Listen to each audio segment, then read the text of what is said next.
என்னடா எத்தனை நாளா படுத்து பிடிக்க இருக்கான்? ஒரு வாரமா அப்படிதானே இருக்காரு. ஒரு வாரமா அப்படிதான் இருக்கானா? ஆமாண்ணா. பசங்களாம் போய் பாத்தீங்களா? பசங்க எல்லாம் பார்த்தோம்னா எந்த ரெஸ்பான்ஸுமே இல்லைண்ணா. டாக்டர்லாம் எல்லா ஊசியும் போட்டு பார்த்தாங்கண்ணா. எந்த ஊசி போட்டாலும் ரிட்டர்ன் வந்துருதுண்ணா. மாத்திரை மருந்து டானிக்கு எல்லாத்தையும் கரைச்சி ஊத்துனோம்னா எல்லாமே ரிட்டர்ன் வந்துருதுண்ணா. அவர் நரம்புல ரத்தத்துக்கு பதிலாக வேற ஏதோ ஒன்று ஓடுதுண்ணா.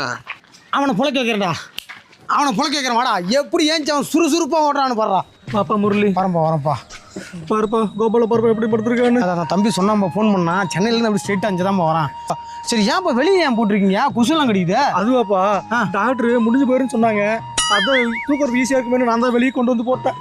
அவன் செத்துருவானே முடிவு பண்ணிட்டியா? நீ எல்லாம் ஒரு அப்பனாடா? டேய், அவன் ஒரு மோட்டிவேஷன் பர்சன்டா.